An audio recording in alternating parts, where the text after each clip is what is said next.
Hi ladies, Tanya here. Hope you're doing well. I wanted to give you some tips on how to be alone.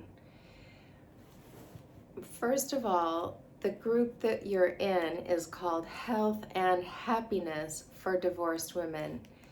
This is in the area of happiness, how to be alone, how to be happy and be alone. So, first of all, I think that happiness has to do with what we do and what we don't do. Happiness is not something that we can find out there. It's not the next man. It's not the next job. It's not that new purse. Happiness, true happiness, comes from what we do, our actions, and what we don't do. So the practice of really asking yourself continuously, what do I want? What do I hear God's Spirit telling me to do?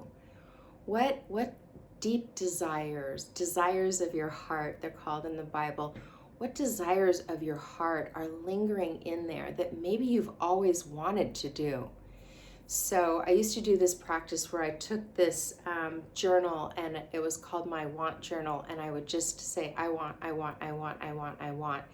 And you just kind of get them all out, and you start to look, and there's themes.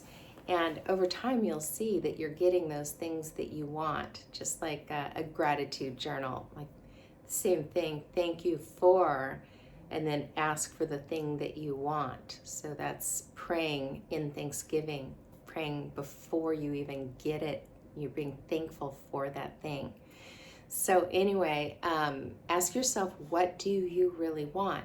Now, how to really be alone is one thing. It's a mindset. So I encourage you to say, you get into being alone. Really get into it and use the word I get to be alone versus I have to be alone.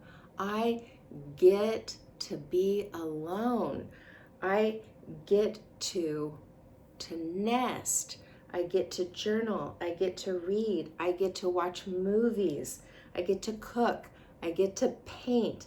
I get to take a bath. I get to stretch. I get to decorate. I get to listen. I get to listen. So I get to do all of these things. What the journey is a little bit, you'll see in life, is we go out into the world and things are very a certain way, and then there's a time where we need to come inward. And after a divorce, I think, is a time where we really need to go inward. And this is where we're spending time listening, and then we heal. This is the healing place here. And as we heal, we get to go back out into the world as a new creation, as something new, and new possibilities start opening up to us, and new creative things happen in our life. And then we're really more like out into the world, and then eventually it kind of circles back in, and now we're here. So learning how to be here is really important, and a lot of it is how you think about it.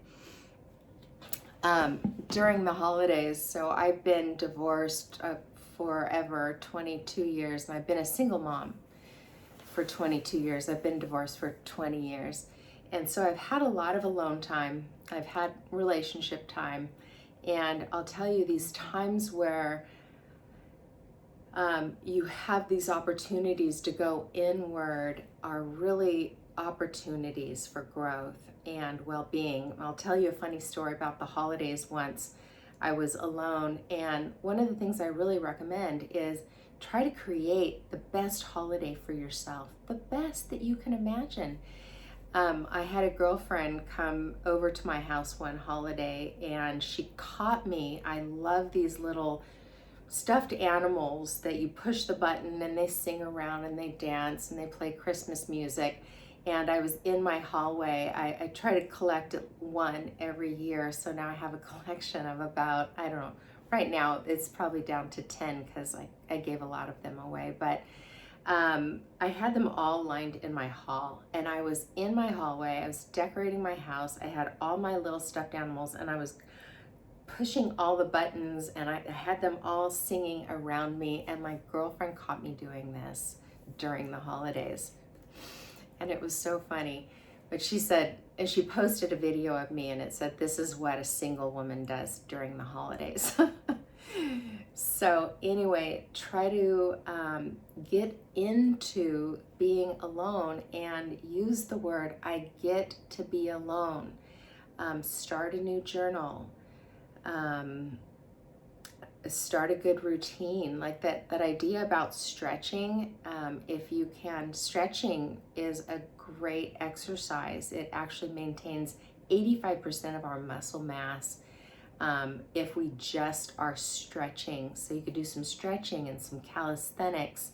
So anyway, if you're alone during the holidays, I just pray that you find a way to enjoy it. And if you're sad, really get into that.